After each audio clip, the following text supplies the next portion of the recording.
Man, I've been there too. It's like when you get these, it's a combination of the suits, that have all the money, and then the people like us that come from the black market world, and they all come together, and it's usually a nightmare. Man, it's like, so on one end of it, it's like you got like the predatory suits who just think they're going to come over to our industry, show us idiot hippies how to get it done, and they're going to, you know what I mean? So they're ruthless. They know that us former black market guys don't know how to cover ourselves in contracts, and they take advantage of that. And Yeah, in their defense, there's a lot of hippies that come over that just couldn't understand business principles if it like hit them in the face. yeah. But Good point. dealing with Good that point. combination, you know what I mean? Like, there's very few of us former black market guys who can understand business, right?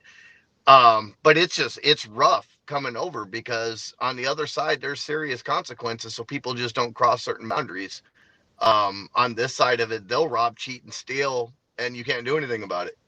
Exactly. And then where I come from, like, you can get killed for an ounce of weed. You know what I mean? Like, literally. Exactly. Like, so it's like these different worlds colliding, and that's what I've seen a lot of challenges in the cannabis spaces, bringing those two worlds together. And but like once you got out and you set up a grow, where did you do all that? So, unfortunately, in Colorado, they gave their licenses out to the good old boy system and voted us felons off the island. Even Oh, though, like, a felon like me, I would have never been involved in all the other stuff if it wasn't for that weed felony blocking everything. And then they banned me from the industry. So I went extremely gray and set up my own facilities and found a way to make my own money and translate it to, the legal markets. And now I'm in the process of selling everything in Colorado, and I'm already running 16,000 square foot of grow space in Oklahoma City, all legal markets. oh, nice. Okay, so that's on the THC side of things. Yes. Nice. And so, you were doing a lot in the hemp industry, maybe last year, year before. What made you shift over to the THC side of things, number one? And number two, what advice would you give to farmers looking to get into the hemp industry if they were, really wanted to do it and nothing was going to stop them? I'm a farmer, I'm getting into the hemp industry. So I still do some things on the hemp side. My friends own a lab in Fort Collins, Colorado. So I'll bring them business. I still work with some of the genetics companies like HGH and others, and Oh, cool. I kind of just put pieces together.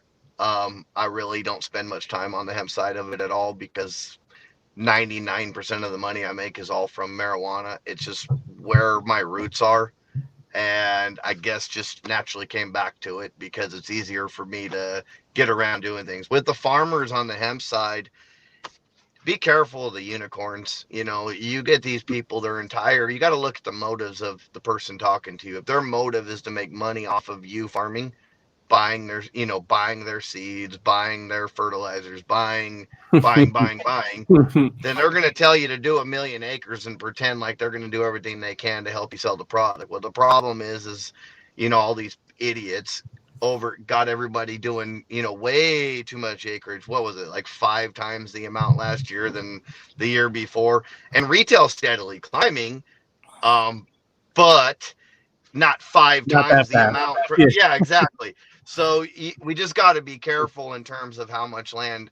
Get your end buyers, line up. We'll start working with the retailers and the labs, and make sure you have all your ducks in a row so that when you do go to market with your harvest, you have a place for it. Otherwise, make sure you have an endless amount of money that you can just sit on until somebody buys the product. But just don't believe all the unicorns anymore. This is normal agriculture. Yep. This is no longer a green rush. Everybody, you plant a seed and you become a billionaire. That's not the real world. Exactly. It's real agriculture. And that's what I tell people. And like, even I see some farmers selling futures and things like that just to make sure that they locked in the crop for the year. And I think that's smart, even if you take less money, as long as you know you're going to get paid, like, and make your business go forward. A lot of the problems with that, though, is that there's so many labs going out of business. Yeah. I mean, most of the big dogs are going to be gone because they set it up over completely irrational numbers. And they're all going back on their contracts. You know what? I mean, Gen Canna. Oh yeah. We can go on a whole long list of them, right? But I would really go small. Yep.